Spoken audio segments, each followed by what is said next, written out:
An Occurrence at Owl Creek Bridge by Ambrose Bierce. A man stood upon a railroad bridge in northern Alabama, looking down into the swift water 20 feet below. The man's hands were behind his back, the wrists bound with a cord. A rope closely encircled his neck. It was attached to a stout cross timber above his head, and the slack fell to the level of his knees. Some loose boards laid upon the ties supporting the rails of the railway supplied a footing for him and his executioners, 2 private soldiers of the Federal Army, directed by a sergeant who in the civil life may have been a deputy sheriff. At a short remove upon the same temporary platform was an officer in the uniform of his rank, armed. He was a captain. A sentinel at each end of the bridge stood with his rifle in the position known as support, that is to say, vertical in the front of the left shoulder, the hammer resting on the forearm thrown straight across the chest. A formal and unnatural position, enforcing an erect carriage of the body. It did not appear to be the duty of these 2 men to know what was occurring at the center of the bridge. They merely blockaded the 2 ends of the foot planking that traversed it. Beyond one of the sentinels, nobody was in sight. The railroad ran straight away to a forest for 100 yards, then, curving, was lost to view. Doubtless, there was an outpost farther along. The other bank of the stream was open ground, a gentle slope topped with a stockade of vertical tree trunks, loopholed for rifles with a single embrasure, through which protruded the muzzle of a brass cannon commanding the bridge. Midway up the slope between the bridge and fort were the spectators, a single company of infantry in line at parade rest, the butts of their rifles on the ground, the barrels inclining slightly backward against the right shoulder, the hands crossed upon the stock. A lieutenant stood at the right of the line, the point of his sword upon the ground, his left hand resting upon his right. Excepting the group of 4 at the center of the bridge, not a man moved. The company faced the bridge, staring stonily, motionless. The sentinels, facing the banks of the stream, might have been statues to adorn the bridge. The captain stood with folded arms, silent, observing the work of his subordinates, but making no sign. Death is a dignitary who, when he comes announced, is to be received with formal manifestations of respect, even by those most familiar with him. In the code of military etiquette, silence and fixity are forms of deference. The man who was engaged in being hanged was apparently about 35 years of age. He was a civilian, if one might judge from his habit, which was that of a planter. His features were good, a straight nose, firm mouth, broad forehead, from which his long, dark hair was combed straight back, falling behind his ears to the collar of his well-fitting frock coat. He wore a mustache and pointed beard, but no whiskers. His eyes were large and dark gray, and had a kindly expression which one would hardly have expected in one of whose neck was in the hemp. Evidently, this was no vulgar assassin. The liberal military code makes provisions for hanging many kinds of persons, and gentlemen are not excluded. The preparations being complete, the 2 private soldiers stepped aside and each drew away the plank upon which he had been standing. The sergeant turned to the captain, saluted, and placed himself immediately behind that officer, who in turn moved apart 1 pace. These movements left the condemned man and the sergeant standing on the 2 ends of the same plank, which spanned 3 of the cross ties of the bridge. The end upon which the civilian stood almost, but not quite, reached a 4th. This plank had been held in place by the weight of the captain. It was now held by that of the sergeant. At a signal from the former, the latter would step aside. The plank would tilt and the condemned man go down between 2 ties. The arrangement commended itself to his judgment as simple and effective. His face had not been covered, nor his eyes bandaged. He looked a moment as his unsteadfast footing then let his gaze wander to the swirling water of the stream racing madly beneath his feet. A piece of dancing driftwood caught his attention, and his eyes followed it down the current. How slowly it appeared to move. What a sluggish stream. He closed his eyes in order to fix his last thoughts upon his wife and children. The water, touched to gold by the early sun. The brooding mists under the banks at some distance down the stream. The fort, the soldiers, the piece of drift, all had distracted him, and now he became conscious of a new disturbance. Striking through the thought of his dear ones was sound which he could neither ignore nor understand, a sharp, distinct, metal percussion like the stroke of a blacksmith's hammer upon the anvil. It had the same ringing quality. He wondered what it was, and whether immeasurably distant or nearby. It seemed both. Its reoccurrence was regular, but as slow as the tolling of a death knell. He awaited each new stroke with impatience, and, he knew not why, apprehension. The intervals of silence grew progressively longer. The delays became maddening. With their greater infrequency, the sounds increased in strength and sharpness. They hurt his ear like the thrust of a knife. He feared he would shriek. What he heard was the ticking of his watch. He unclosed his eyes and saw again the water below him. If I could free my hands, he thought, I might throw off those noose and spring into the stream. By diving, I could evade the bullets and, swimming vigorously, reach the bank, take to the woods, and get away home. My home, thank God, is as yet outside their lines. My wife and little ones are still beyond the invaders' farthest advanced. As these thoughts, which have here to be set down in words, were flashed into the doomed man's brain, rather than evolved from it, the captain nodded to the sergeant. The sergeant stepped aside. Peyton Farquhar was a well-to-do planter of an old and highly respected Alabama family, being a slave owner, and like other slave owners, a politician. He was naturally an original secessionist and ardently devoted to the Southern cause. Circumstances of an imperious nature, which is unnecessary to relate here, had prevented him from taking service with that gallant army which had fought the disastrous campaigns ending with the fall of Corinth, and he chafed under the inglorious restraint, longing for the release of his energies, the larger life of the soldier, the opportunity for distinction. That opportunity, he felt, would come, as it comes to all in wartime. Meanwhile, he did what he could. No service was too humble for him to perform in the aid of the South, no adventure too perilous for him to undertake, if consistent with the character of a civilian who was at heart a soldier, and who in good faith and without too much qualification assented to at least a part of the frankly villainous dictum that all is fair in love and war. One evening, while Farquhar and his wife were sitting on the rustic bench near the entrance to his grounds, a gray-clad soldier rode up to the gate and asked for a drink of water. Mrs. Farquhar was only too happy to serve him with her own white hands. While she was fetching the water, her husband approached the dusty horseman and inquired eagerly for news from the front. "The Yanks are preparing their railroads," said the man, "and are getting ready for another advance. They have reached the Owl Creek Bridge, put it in order, and built a stockade on the north bank. The commandant has issued an order, which is posted everywhere, declaring that any civilian caught interfering with the railroad, its bridges, tunnels, or trains will be summarily hanged. I saw the order." "How far is it, the Owl Creek Bridge?" Farquhar asked. "About 30 miles. Is there no force on this side of the creek?" "Only a picket post half a mile out, on the railroad, and a single sentinel at the end of this bridge." "Suppose a man, a civilian, and student of hanging, should elude the picket posts and perhaps get the better of the sentinel," said Farquhar, smiling. "What could he accomplish?"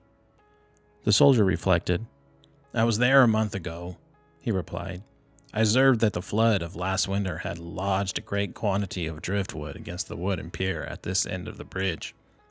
It is now dry and would burn like tinder." The lady had now brought the water. which the soldier drank. He thanked her ceremoniously, bowed to her husband, and rode away. An hour later, after nightfall, he repassed the plantation, going northward in the direction from which he had come. He was a Federal scout. As Peyton Farquhar fell straight downward through the bridge, he lost consciousness, and was as one already dead. From this state he was awakened, ages later, it seemed to him, by the pain of a sharp pressure upon his throat, followed by a sense of suffocation. Keen, poignant, agonies seemed to shoot from his neck downward through every fiber of his body and limbs. These pains appeared to flash along well-defined lines of ramification and to beat with an inconceivably rapid periodically. They seemed like streams of pulsating fire heating him to an intolerable temperature.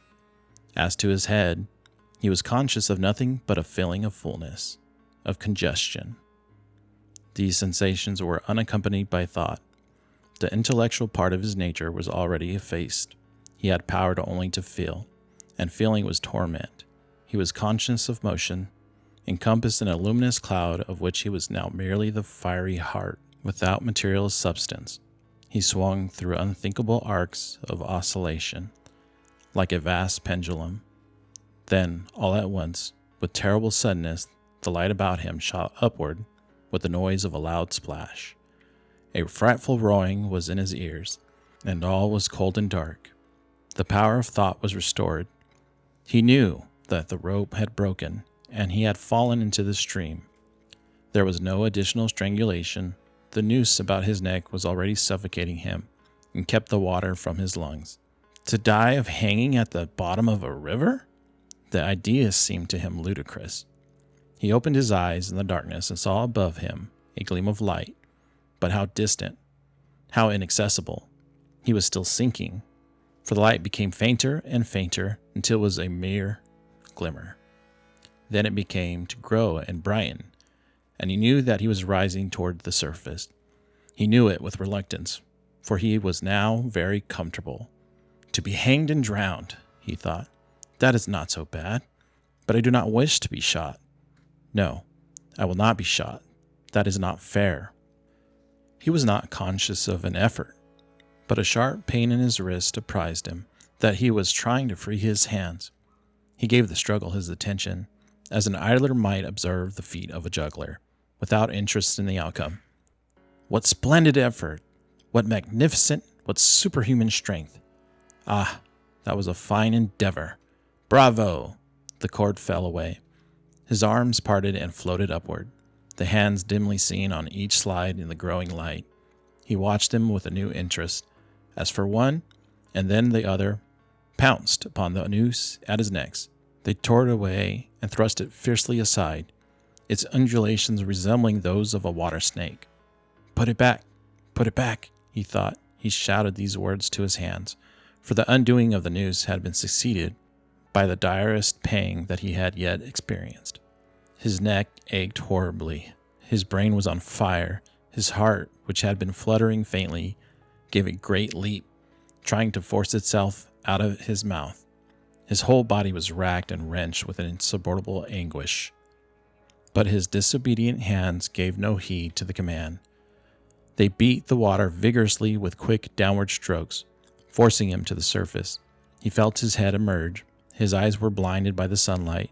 His chest expanded convulsively, and with the supreme and crowning agony, his lungs engulfed a great draught of air, which instantly he expelled in a shriek. He was now in full possession of his physical senses. They were, indeed, preternaturally keen and alert. Something in the awful disturbance of his organic system had so exalted and refined them that they made record of things never before perceived. He felt the ripples upon his face and heard their separate sounds as they struck. He looked at the forest on the bank of the stream, saw the individual trees, the leaves and the vining of each leaf. He saw the very insects upon them, the locusts, the brilliant-bodied flies, the gray spiders stretching their webs from twig to twig. He noted the prismatic colors in all the dewdrops upon a million blades of grass, the humming of the gnats, that danced above the eddies of the stream, the beating of the dragonfly wings, the strokes of the water spider legs, like oars which had lifted their boat. All these made audible music. A fish slid along beneath his eyes, and he heard the rush of its body parting the water. He had come to the surface facing down the stream. In a moment, the visible world seemed to wheel slowly round, himself the pivotal point, and he saw the bridge, the fort, the soldiers upon the bridge, the captain, the sergeant, the two privates, his executioners. They were in a silhouette against the blue sky. They shouted and gesticulated, pointing at him. The captain had drawn his pistol, but did not fire. The others were unarmed. Their movements were grotesque and horrible, their forms gigantic. Suddenly he heard a sharp report, and something struck the water smartly within a few inches of his head, spattering his face with spray. He heard a second report, and saw one of the sentinels with his rifles at his shoulder, a light cloud of blue smoke rising from the muzzle. The man in the water saw the eye of the man on the bridge gazing into his own through the sights of the rifle. He observed that it was a gray eye, and remembered having read that gray eyes were keenest, and that all famous marksmen had them. Nevertheless, this one had missed. A counter-swirl had caught Farquhar and turned him half round. He was again looking at the forest on the bank opposite the fort.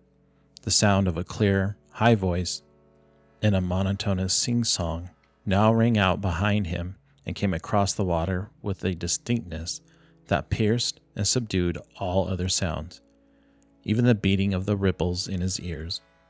Although no soldier had frequented camps enough to know the dread significance of that deliberate, drawling, aspirated chant, the lieutenant on shore was taking a part in the morning's work. How coldly and pitilessly, with what an even, calm, intonation, presaging, and enforcing tranquility in the men, with what accurately measured interval fell those cruel words. "Company, attention, shoulder arms, ready, aim, fire!"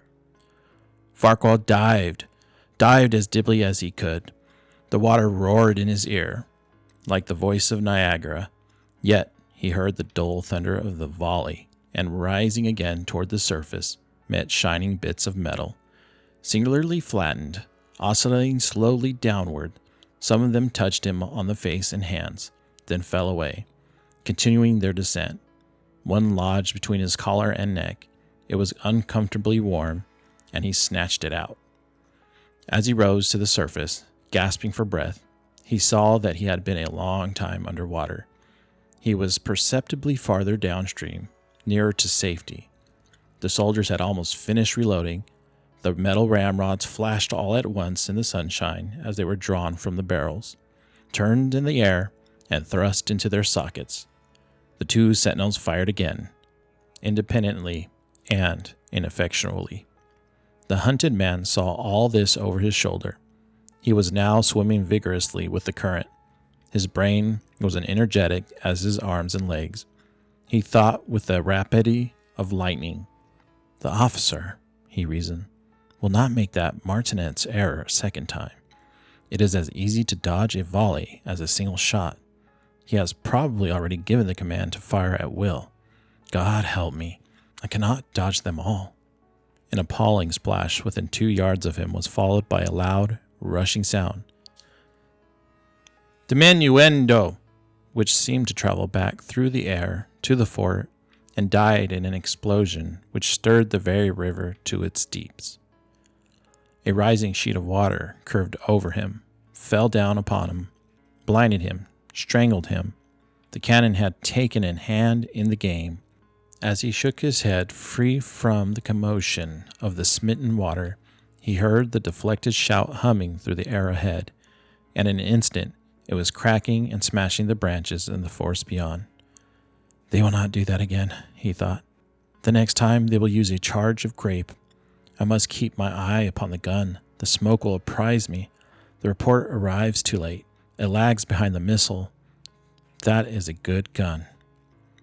Suddenly, He felt himself whirled round and round, spinning like a top. The water, the banks, the forests, the now distant bridge, fort and men, all were commingling and blurred. Objects were represented by their colors only, circular horizontal streaks of color. That was all he saw. He had been caught in a vortex, and it was being whirled on with velocity of advance and gyration that made him giddy and sick. In a few moments he was flung upon the gravel at the foot of the left bank of the stream, the southern bank, and behind a projecting point which concealed him from his enemies.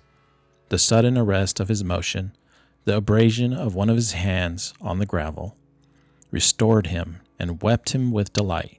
He dug his fingers into the sand, threw it over himself in handfuls, and audibly blessed it.